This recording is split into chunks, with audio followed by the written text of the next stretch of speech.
Hello, everybody. Welcome. So great to see you.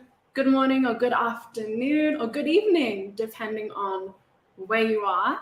Let me know if you can hear me all okay.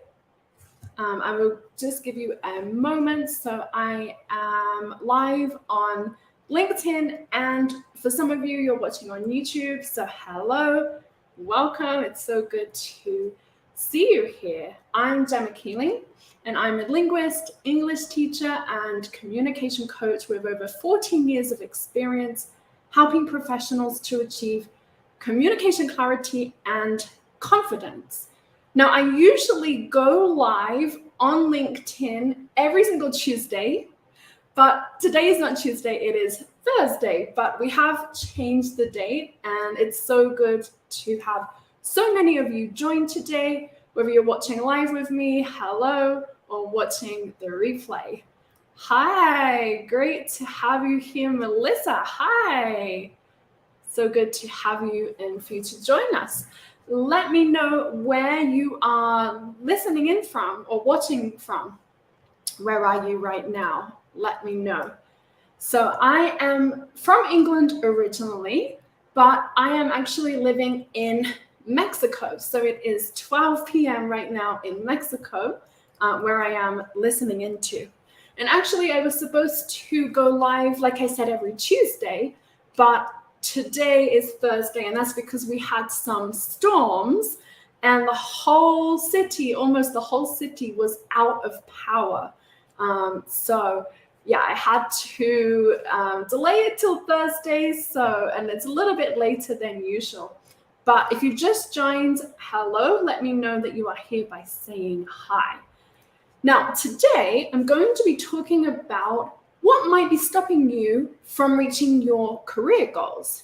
And I'll be sharing some exact strategies and also the language that you can use when you come up with some difficult conversations or difficult situations. Now, they're difficult and challenging, but they are usually very common.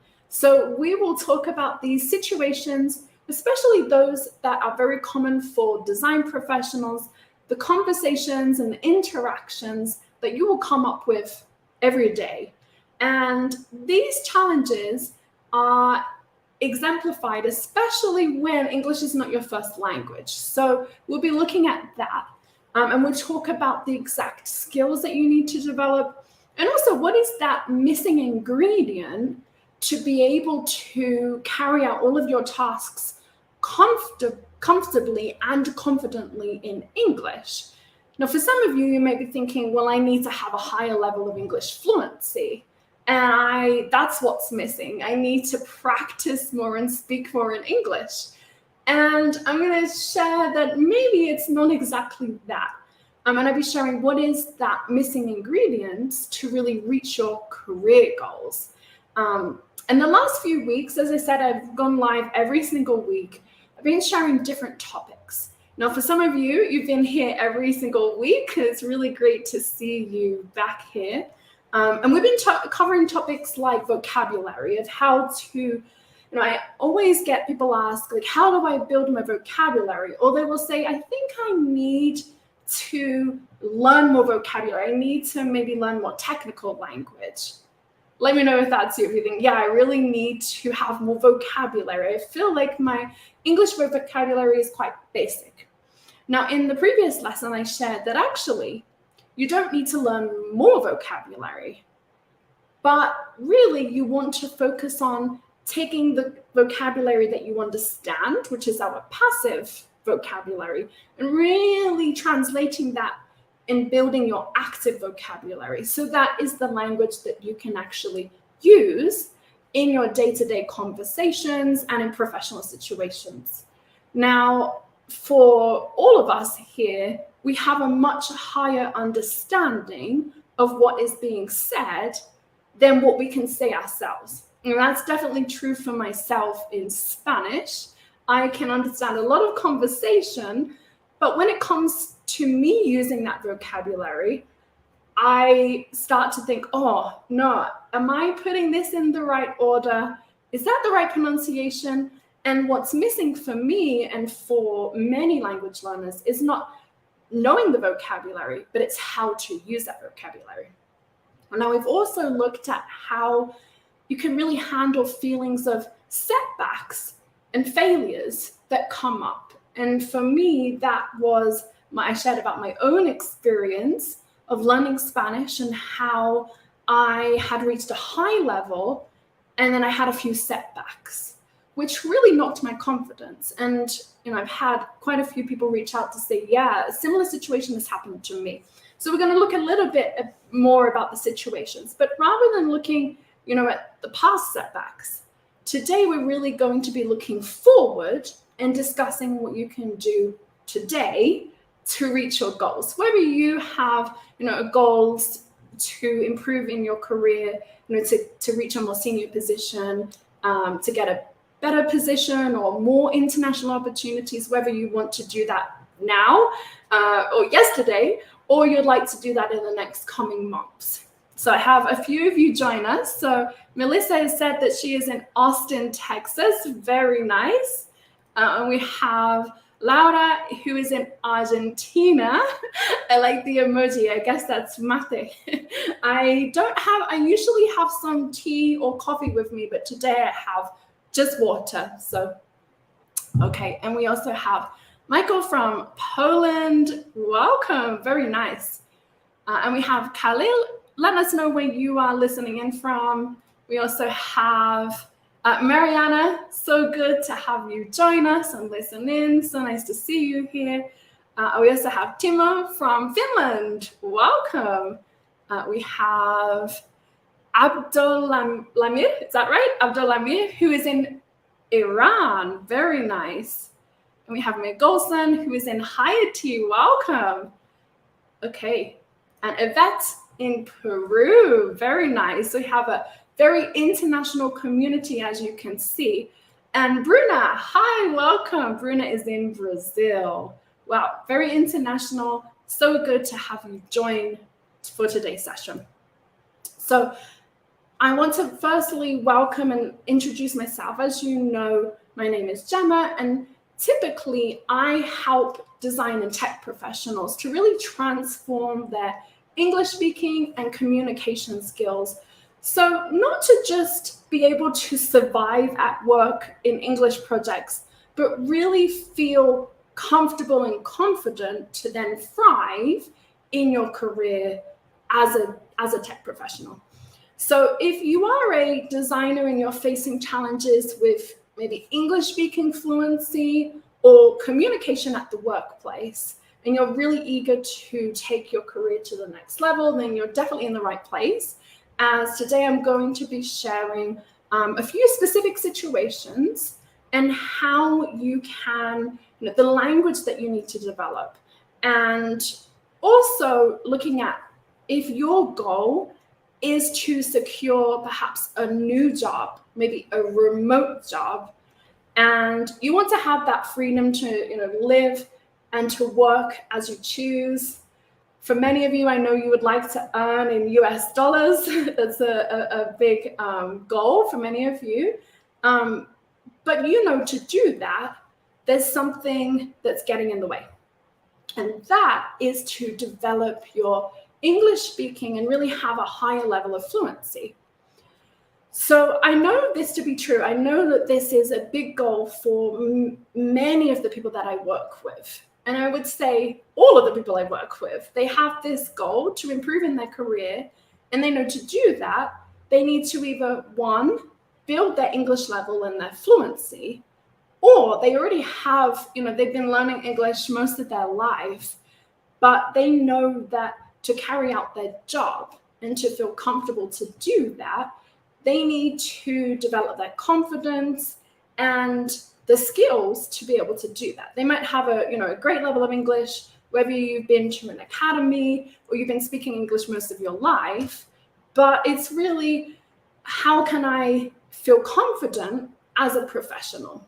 So I know this to be true because, on a side note, I know that you have these goals because I've carried out a lot of research. So for my UX designers, you'll be pleased to know that that does involve lots of user testing. I've had lots of conversations, and I've done a lot of qualitative interviews, and I also have quantitative data, and those are the two number one things. These are my goals. I would like to get a better job, want to improve in my career, and I know that I need to feel more confident in my English to be able to do that. So let me know if you would like, what are your goals? What would you like to do? What is something that you would really like to do to improve in your professional career? Is it that you would like to have more opportunity to practice speaking?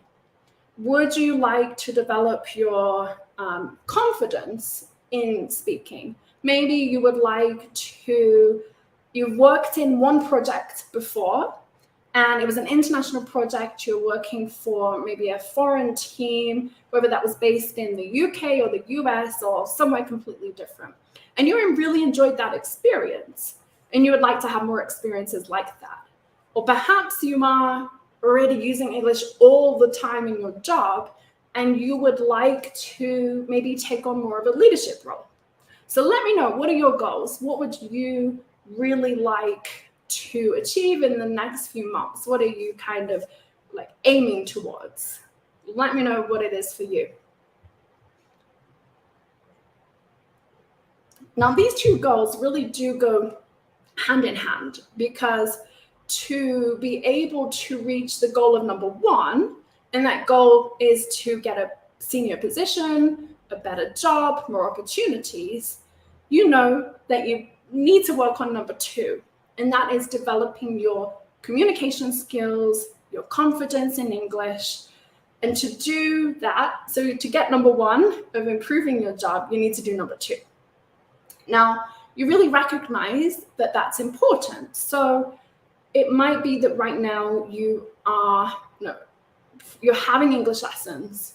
It could be that you are, you recognize you're taking different courses, you are listening to podcasts, or you're coming to my live sessions every week.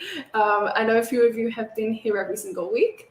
And you know that for you to be able to land that dream remote job or that opportunity, you really need to develop your English. And you might be thinking, well, I also need to practice my interview skills.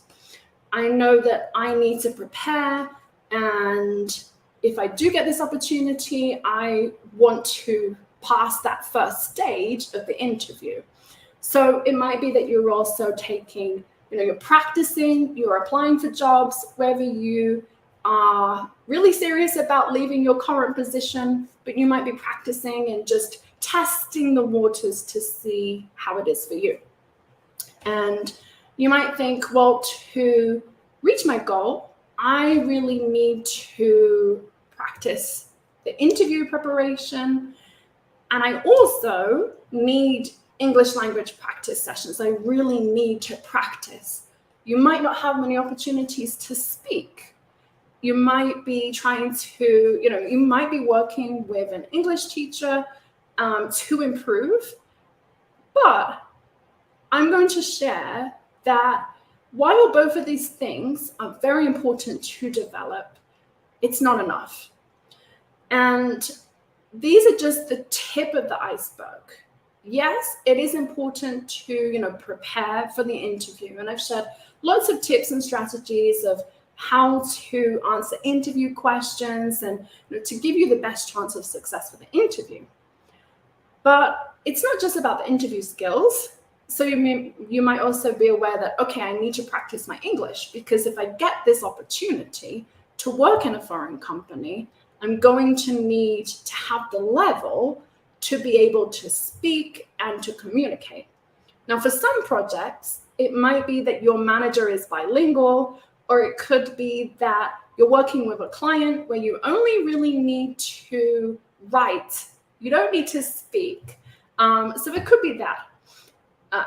Let me just hide that. Bruno was saying hi to everybody. But it might not be so in terms of that English, it's, is that going to really be enough if you want to really step up and do what you can do in your first language or your native language? You will need to develop something else that's beyond just preparing for the interview and having English lessons. And I am told time and time again that I think I just need to practice more, and then I will be fluent in English. Which, sure, you will improve and get better at English.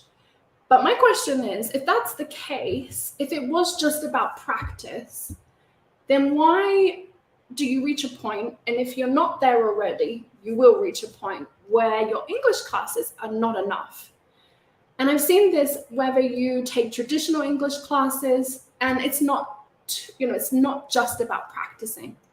And I believe that if you want to become a professional in anything, so for example, if you are not a teacher, like if you wanted, for me, if I wanted to teach in Spanish, I can speak the language, I've studied it at university, or maybe you speak Portuguese or you speak Spanish yourself. Now you have a high, it's your first language. Does that mean you are able to teach that language? Maybe not.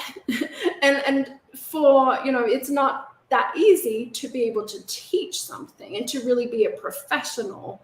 So I also think if you like to, let's say you like to do sport and you like swimming, or let's say you like running. I don't know, let me know what you like to do. But let's say you want to become a professional athlete. Now, for me, when I was younger, I wanted to become a professional figure skater. And I knew to become a professional figure skater, I wanted to just go and practice every day. So I would go to the ice rink. I would practice 5 days a week. And I would start to improve. I got better. But I realized I'm not going to make it to the Winter Olympic Games, because to become a professional in anything, I'm going to need a plan. I'm going to need to follow the steps. And I saw that other girls and boys, but mostly girls, were following steps with their coach. And I realized that it's not just about practicing every day to get better. I needed to be shown a path. I needed to be shown, this is the first, you need to build the foundations. You need to learn how to do this. And then you can then go to the next level. And there was a different pathway of how to really reach to get to that point of entering competitions to then become a professional. And I see that the exact same way if you want to become a professional and really develop your career in an international environment. So to be able to do that, it's not just about speaking English every day or running every day or figure skating every day. To become a professional, you really need to follow a plan. And so it's really about knowing, what is it that I need to improve? And once you know what to improve, you need to actually practice and implement that in a real life situation. Because you can be speaking English, with your English teacher and listening to music and practicing and doing that for many years. And then you get an opportunity. You think, yes, I have a really good fluent level of English. And you get an opportunity. And this is exactly what happened to one of my students. She had a high level of English. But what happened is she started this new position. And it was at an international company, a very well-known international company. And she started there, and she realized on day one that something was missing. And what was missing was not her level of English, but it was her ability to really navigate the complex conversations and situations that she had to deal with as a product designer. And she didn't really have the tools to be able to, if someone was pushing back on her ideas, and she would share the decisions, and she was trying to translate what she could do very well in Spanish into English, but it wasn't working. And she really started to lose her confidence. And she thought, okay, well, it's a new position. It's quite normal that I don't understand all of the language. And it's a new role, but I'm really determined to make this happen. But it got to the point where it was quite overwhelming. And she realized it wasn't as simple as translating what she already knew from Spanish into English. There were other complexities, or there were other barriers in her way. And one of those barriers was the cultural differences. She was working with a team, an international team, and the way that they were communicating wasn't always very clear to her. Or it would seem like her colleagues were very rude. And she even asked me, are my colleagues, is that just normal behavior, or are they a rude person? And I would get asked this, and I get asked this by a lot of my clients. Is it just that they're very rude, or is that because that's how English people speak, or how Americans speak?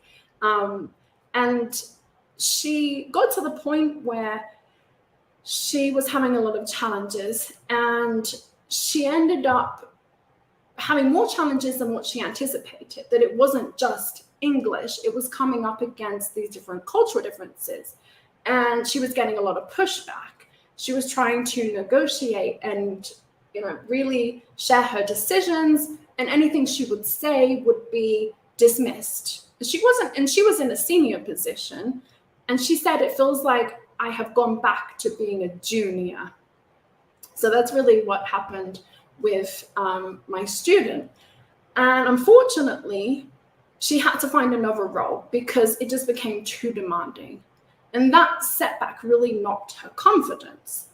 So I say this not to worry you, but really to show that it's not just about the English language. You can develop and improve your English, but what is really important is being able to develop yourself and really understand the specific situations that you will need as a professional. Okay, so I asked you, what is it that you would like to work on?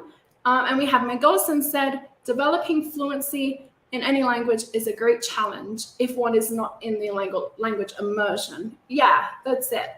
And it's also being strategic about how you immerse yourself, because you can live in an English-speaking country, just like me, I live in a Spanish-speaking country, and I can immerse myself in Spanish culture. I can speak with friends, I can go to restaurants, I can practice my speaking.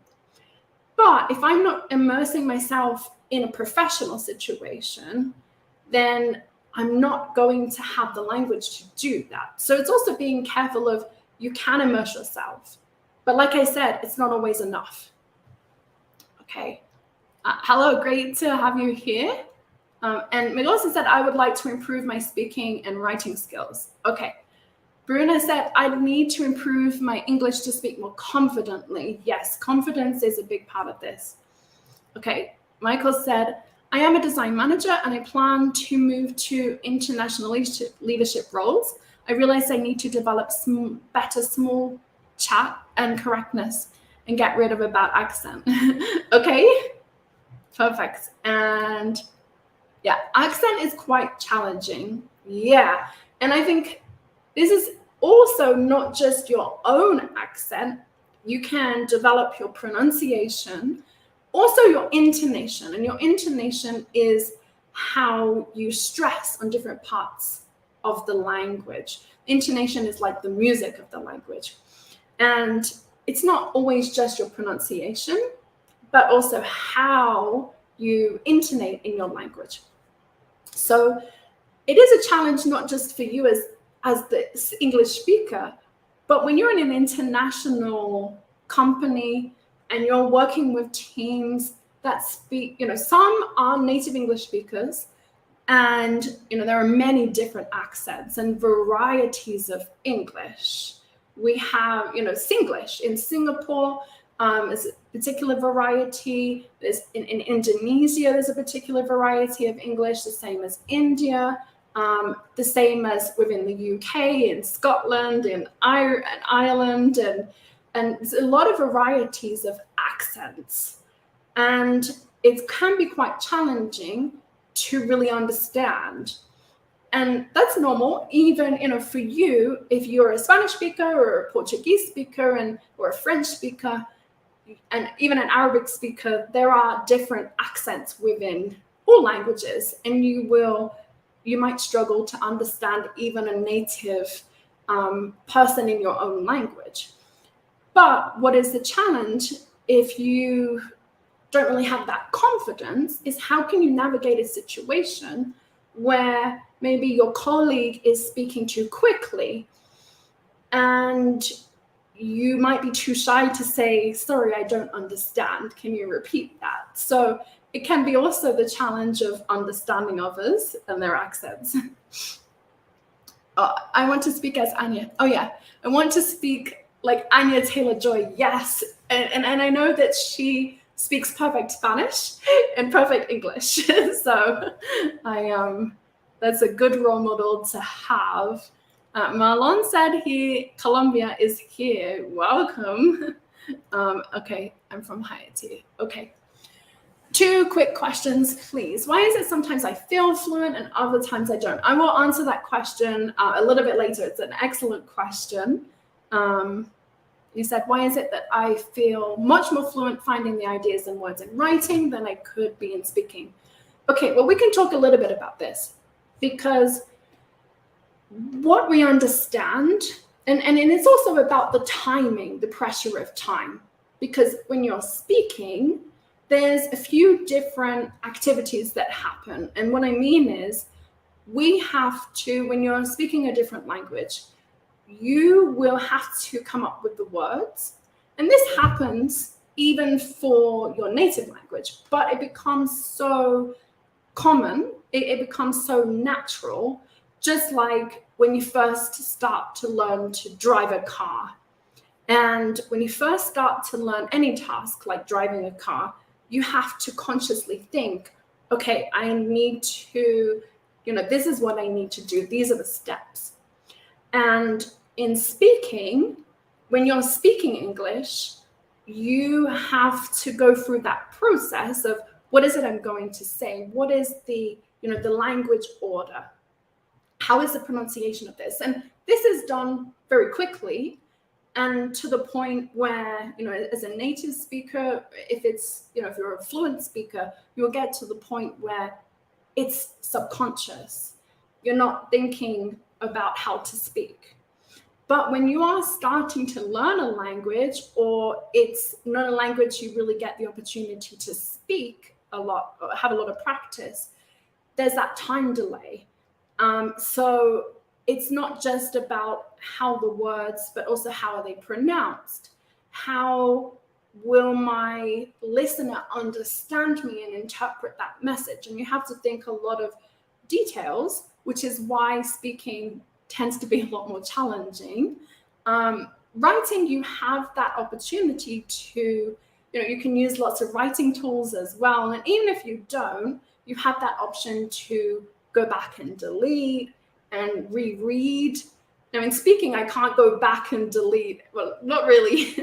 I have to, it's natural and it's right away. So that's the main reason why speaking is challenging. There are a few other reasons, and that can be because you are worried that maybe you will make a pronunciation mistake, that you will, you're conscious of how you're coming across.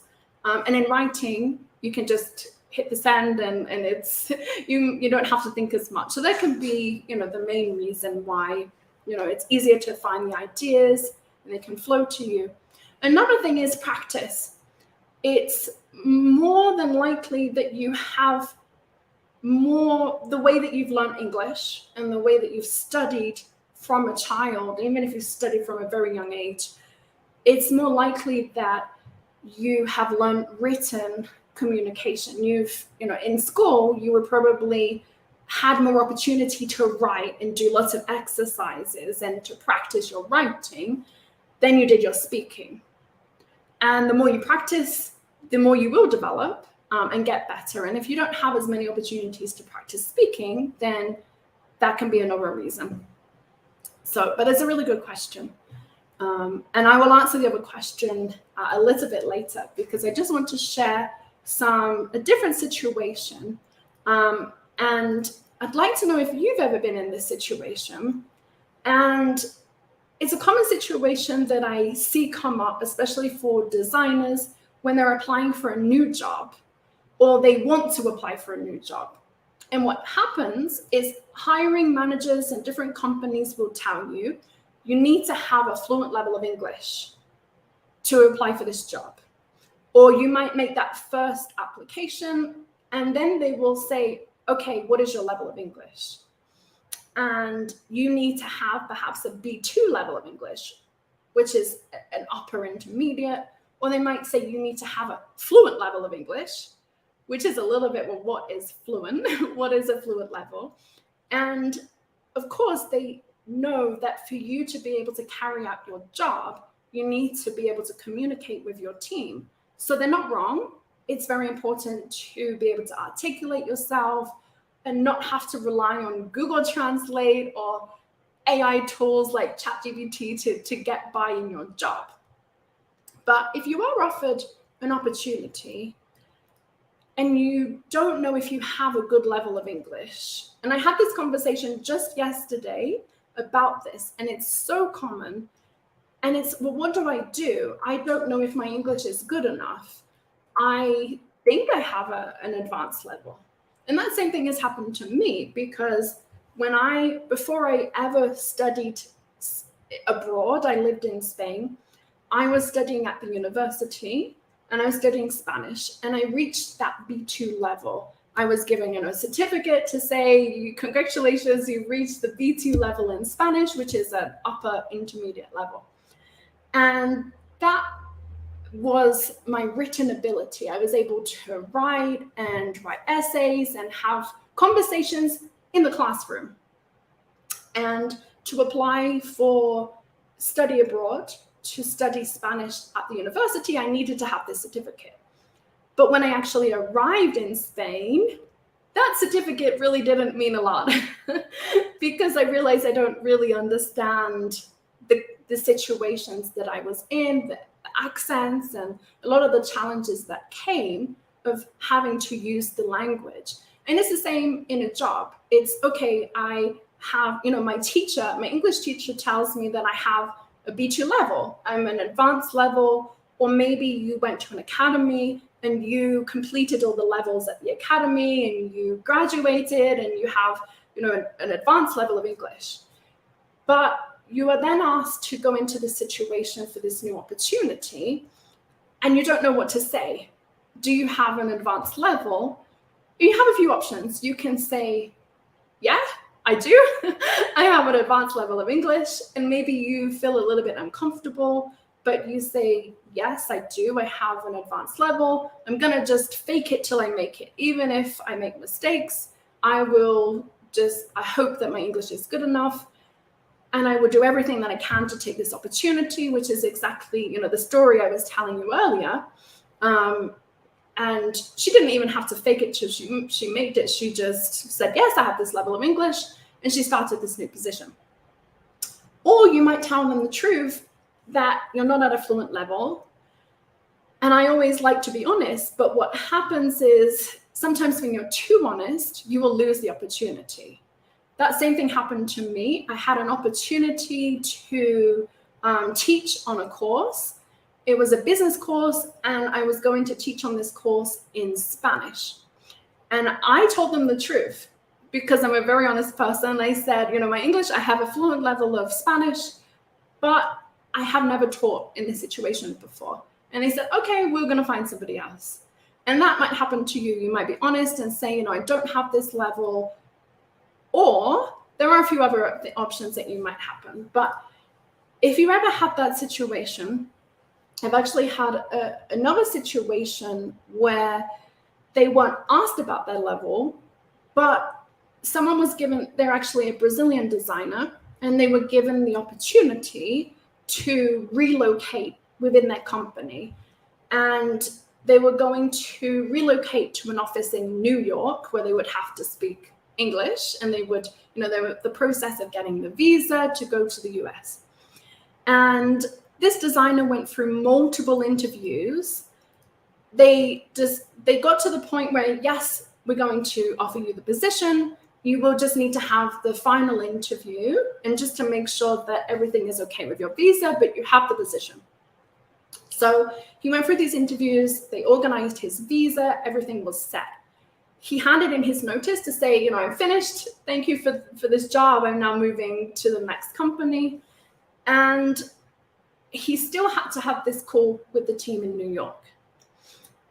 Now he had this conversation with the team in New York, and they were quite concerned because they said, okay, he has a fluent level of English, but we are concerned that his proficiency won't be enough to be able to have this opportunity because of the international environment, because already it's a challenging job to be a senior design manager. To have to manage the teams and do that in English, we don't ultimately think you can handle that. And we are looking for someone who can. So unfortunately, that he was denied this opportunity. And it's just so, this is not the only story I've heard. This is a real story. I've heard so many stories like this from, even very good friends, from my own clients. I've heard these stories from design communities where this has happened. And that setback meant for him, he was unable to go back to his senior role because he'd already given that up. Luckily, the company said, we can still offer you a position, but it was a lower level. And it was, instead of going forward in his career, it had a massive setback. So last time I was talking about setbacks, and that can have a huge impact on your confidence level. Now that's kind of an extreme case of where that happened, but he had to restart his career. And, again, it's not to share that fear, but there's stories like this that I hear all the time. And that's the reason why I work with designers every day, because I do not want that to happen to more people. And I just want to share that it's not just about improving your English. It's really being able to develop that confidence and the skills to be able to carry out your job, which honestly is quite complex already. I always say, being a design professional is a complex job because you have to understand the technical side of things. You need to have the empathy. You need to communicate with important stakeholders, with clients, with the users. And there's a lot of different interactions and communication. So it's a challenging role, even in your native language, even if you are working in your first language, it's a challenging role. To be able to do that in English in an international environment, there are other areas that you can focus on. So I want to make this as helpful for you as possible. And I'm going to give you a situation and some different techniques. So when you develop these specific techniques, this is how you will be able to reach that level. So let's see what Bruno said. Do you think that if I have the level of my position, it'll be easier to get an international role?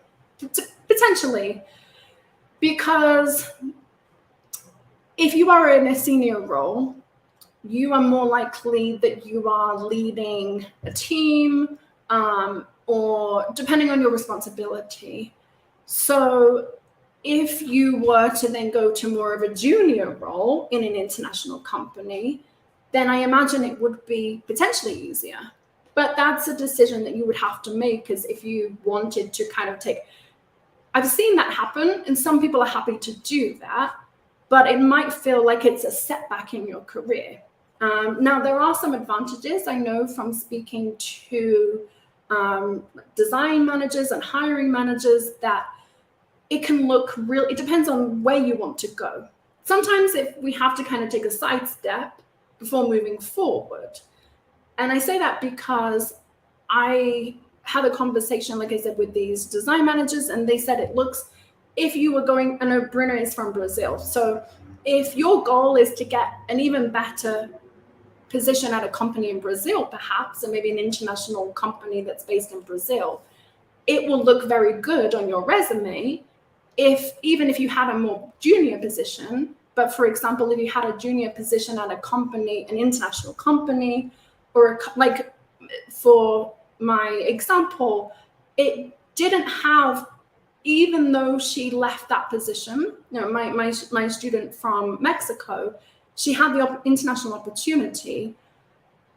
She found it too much. But actually, when she applied for different positions in Mexico, she was given a more senior position because she had that experience of working in a very international team, and she was given a much better position in her home country. So it's really hard to say, but it can be beneficial to have these international opportunities, even if it's not long term, but it really depends on your goal. What is your ultimate goal of what you would like to do? So it's a little bit, hopefully that is insightful for you, Bruno, and we can definitely talk. You can send me a message if you have more questions about that.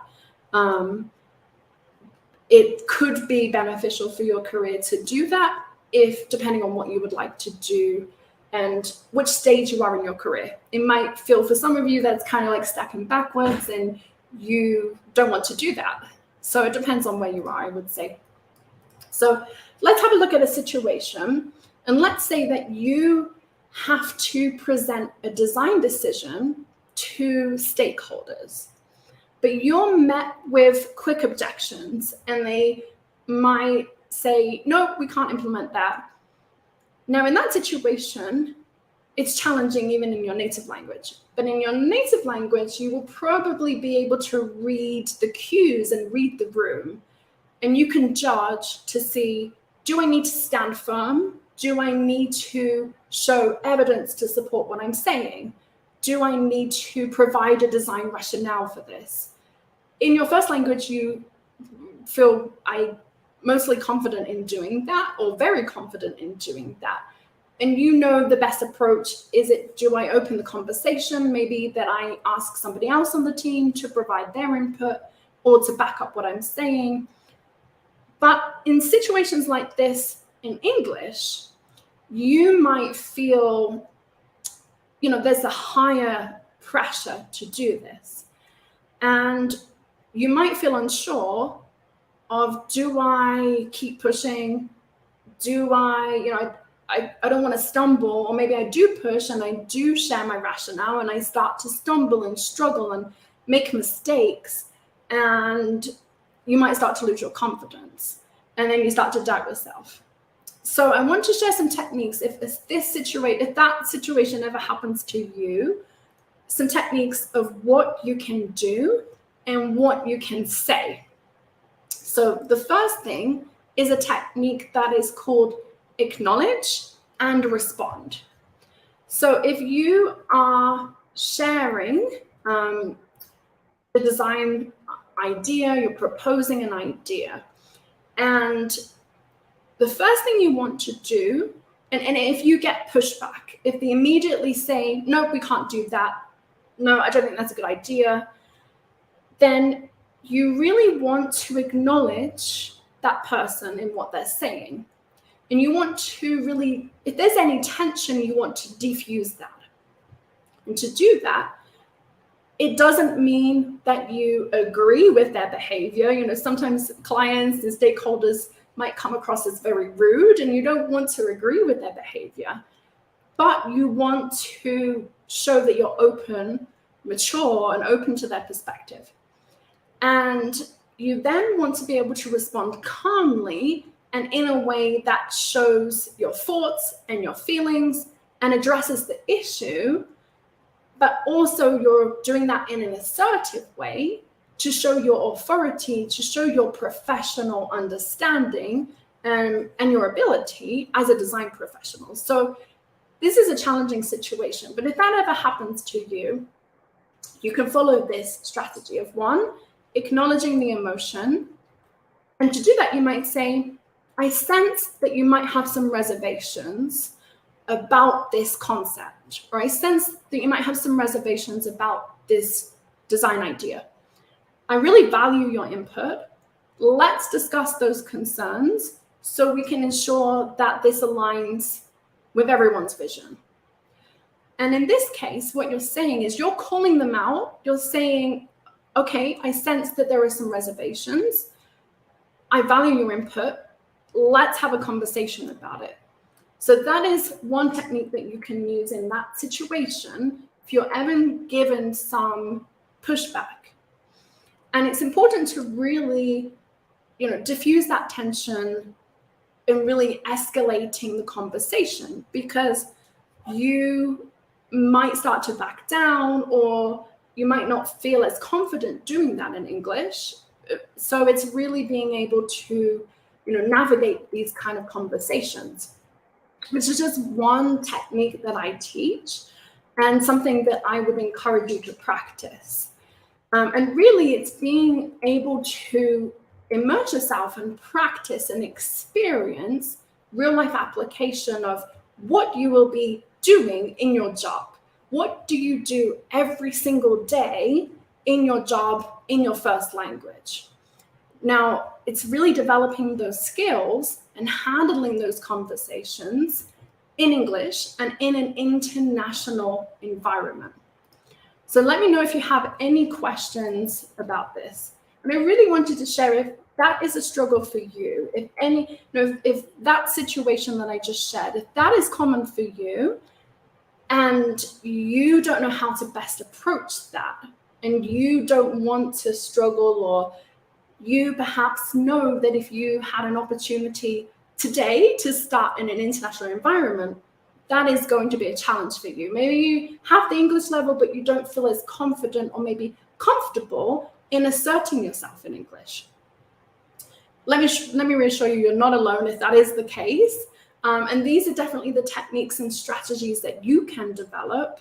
So when you are given these opportunities, you can handle whatever comes your way. So if that is your goal, if you really want to speak English fluently and confidently in professional settings, if you want to work in a foreign company, or maybe get more international clients or an international role, if you want to improve your salary or get promoted or advance to a more senior position, and you want to feel recognized and heard, maybe you already are in a good position, you like where you are, but you want to be really recognized for the great work that you do. Or maybe you want to just feel more confident being able to explain your work and handle projects in English. That is the case, I have a really exciting opportunity. And I would love to invite you to join me in Thrive in English for Designers. Now, I've been creating this course over the last few years. I've worked with hundreds of design professionals through this process. And this course is really all of that I've learned and all of the techniques that you need to be able to reach those goals. And the course that I've created really is the ultimate digital course experience that supports you with your English speaking fluency and your communication levels. So it's not just about, if I get a job, I think I can survive in, I think I will be okay. This course is really going to support you in, yes, I feel so much more comfortable and confident, and I have the tools and techniques to handle these difficult situations. So that is, I would love to invite you to that. It is a course that's open for the next 10 days. Now, if you have any questions about how the course works, I'm going to share the link for you. But this is a 6-month opportunity to work with me. And we will be going through 4 key areas within this course. Now, the first part, and the most important, is to really develop your communication foundations. You really need to have the strong language foundations. Now, for some of you, you said, I want to improve, I want to improve maybe my accent and my pronunciation. That could be the part that's really stopping you.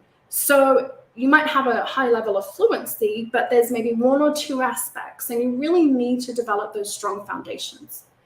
The second part is that fluency. Because like we've seen in the conversation, I think it was Mackinson who said about his fluency level of writing. Your writing level is better than your speaking.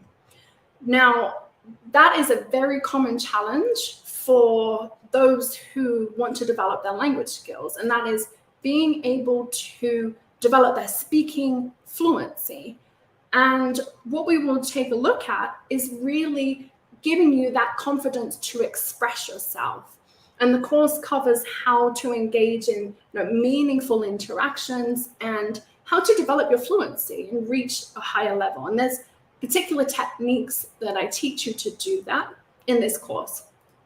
The third thing, and I really highlighted that today, is being able to, you're going to have challenges that come up, whether you are using your native language to work or if you are working in a second or foreign language.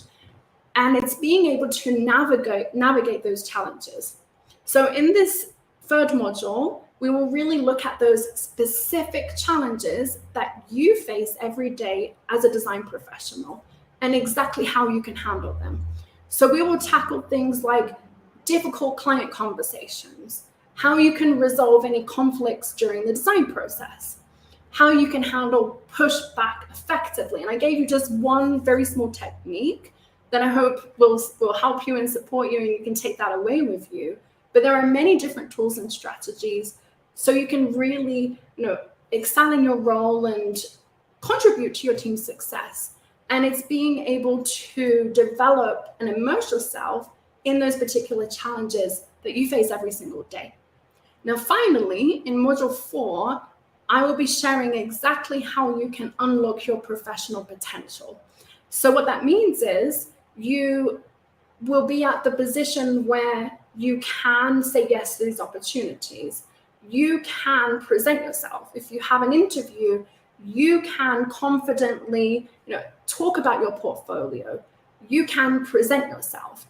And in the final module, you will get the opportunity to, practice and be able to present your ideas and put everything from all the previous lessons into practice. So that is how the different modules of how it works. Like I said, you will get 6 months of community access, and it is a brand new community for this course. It's different to the other community that I have. So you will be with other design professionals, and we already have designers who have joined this course. Now, there are 2 options. You can do it as a self-paced, where you go through the modules yourself, and you'll have the opportunity to connect still with the community. I also have the other option to do the exact same course as a group experience. Now, as a group experience, it's more of the premium option, and you get the option to have 8 weeks of group coaching with me. So we will have lessons each week on Zoom for 1 hour per week. And within the Zoom lessons, you will be able to implement and practice from the lessons from the digital course. So you will have the opportunity to get feedback from me and also to be in a group with other designers. Now, it's a small group. You will be in a group with no more than 5 other people. And I like to keep these groups, very small to give you as much feedback and as much opportunity to practice. So there's 2 ways to join this course. Now, if you have any questions about this and you think, I don't know if this is going to be the best option, but I'm interested, can I learn a bit more? Feel free to send me a message and I will share more of the details. But to learn about this experience, you can go to my website and it is available right away. I've sent the link. But if you go to the website, you can learn more about this experience. And if you have any questions, feel free to send me a message on LinkedIn. And yeah, I don't know if you have any questions about this opportunity or perhaps any other questions about what we've spoken about today. I know we have one more question from Mackinson. I will answer this question. I said I would answer this question for you. So you said, why is it that sometimes I feel fluent and other times I don't? So there's a few reasons, and this can be, depending on the level that you have. If you do have typically on a good day, there's a lot of factors that can develop, that can, impact our understanding of our level. Now, one of them can be our confidence. Not, even if you're a very confident person, it might be that not every second of the day you feel very confident. And that can fluctuate. So it can be a feeling. I don't feel that I'm confident. So that could be part of it, is I don't feel really, really confident. And that can impact how I feel. It's maybe your just perception of that. Now, another thing is, it might be that you don't feel confident because you haven't had the opportunity to practice. And you haven't had the opportunity to, really develop your confidence in those situations. And just like anything, courage builds confidence. And what that means is, if you keep doing the activity again and again, just like when you first started to learn how to drive a car, you might not have been very confident in doing that. Now, if you have been driving a car for many years, you get in the car and you don't even think, I don't know how to do this. It becomes so natural. And that's the same with language. It's just that experience in a specific situation. So there's a few reasons why you might not feel that you have the level, and sometimes you do. And it's because of the situation. You might, for example, feel confident to talk about a particular subject. You might feel, I can talk about gaming all day because I watch a lot of YouTube channels. I like to learn about gaming, and I can, learn and speak about that all day.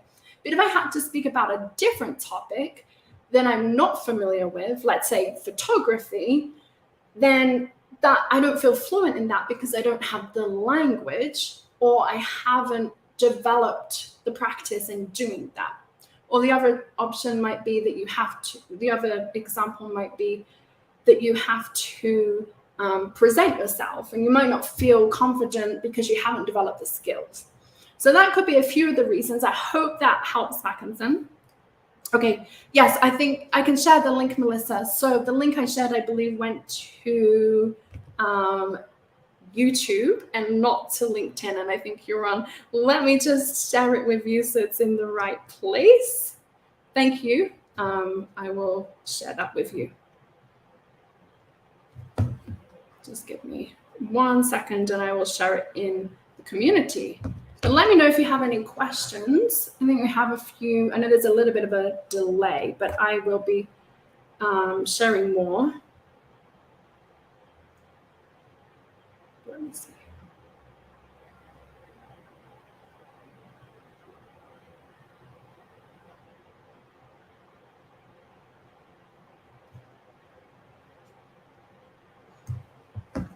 Okay, let's see if we have any more questions.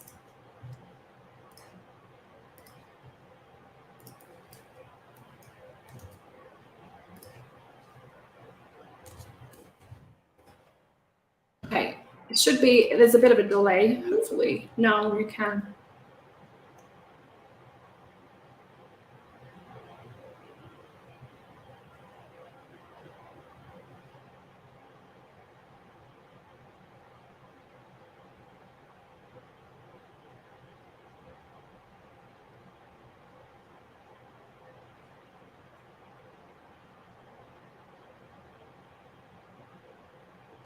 Okay, now you should be able to see it. I know there's a delay when I write messages. Okay. But if you have any questions about it, feel free to send me a message. And yes, I'm more than happy to answer any of your questions. So in terms of the course itself, there are 2 ways to go through the digital course experience. You can go through more of a self-paced option, and we will have different live events, but you won't be committed to the exact time every week. And for some of you, you have summer holidays coming up, and you would like to you're more of a self-paced learner. You can go through the self-paced option. The other option is to do this as a group experience. And as a group experience, we will have 8 weeks together of coaching. Now, you do not need to finish the course in 8 weeks. You will have lifetime access to the course materials and to the training and all of the different exercises and videos within the course itself. Now, you have 6 months of access to the community. And then after that, you will then be able to, if you decide, you can join, continue with the community, or you can just continue going back to the course material and implementing in your own time. So you don't need to finish it in 8 weeks. You have lifetime access to all of the course material for the digital course. And as a bonus, you will get 6 months of access to the course community. And within the course community itself, you will be with other designers and other professionals, and you can actually chat with them and interact, and you will be able to have conversations and ask, what is it like for you as a designer working in a company in Canada or a company in the UK, or just really having that opportunity to interact with each other. I know someone from the community, it's a great opportunity to network and to find out and really, say, oh, I have, in my company, there's a position going, maybe, is anyone interested? And really being able to network and also to practice your English together, because you might not have that many opportunities to practice, and you'll have the opportunity to connect with others and really develop as we go through this course experience together. Now, you might be thinking, well, how long will it take me? And I would encourage you to commit around 30 minutes each week. Now, each module is developed in a way to make it easy. The lessons are very short, and then moments of encouraging you, okay, you've now reached this many lessons, take a break, go back to the materials, really helping you to balance with other commitments. I know many of you have multiple different jobs and families and lots of things, and I've made it in a way that gives you the most tools and strategies in the shortest amount of time to really help you to get the results even faster, of reaching that level of fluency that you will need to be able to use English in an international environment. But if you have any questions, if I haven't covered something and you think, oh, I don't know if this is right for me, I'm interested, feel free to send me a message and I will be able to answer your question and get back to you. Or if you are watching the replay, also feel free to ask a question in the comments. But I will stop right here. It doesn't look like that message went through, so. Oh yeah, it did. It looks like it did. It hasn't come through for me on my side, but it looks like the link there is now there, Melissa. So thank you for letting me know that it wasn't available. But I'm going to end it here. I hope today has been valuable in really helping you see that it's not just about developing your English level and your fluency. It is also being able to develop your fluency in specific situations that will come up for you as a professional. And that's really that missing ingredient. And it's not that developing your English isn't going to help. It will, but it's also being able to develop that confidence of using your language in your job. So you have the tools to really handle whatever situation comes up and feel comfortable being able to navigate your career. So let me know if you have any questions. I will end this here. Thank you so much. And as I said, I go live every single week. I will be going live again next Tuesday and sharing even more insights and strategies of how you can develop. So I look forward to seeing you there. Let me know if you have any questions. I love to hear from you. I love to get your messages, and I will respond to every single one of you. I also love it if you send me a voice message, and I will always respond with my own voice messages. If you ever do that, I love to hear from you. If you have any questions about what I mentioned today or the new course that I have, I'm happy to answer them. Thank you so much, and I will see you all very soon. Goodbye.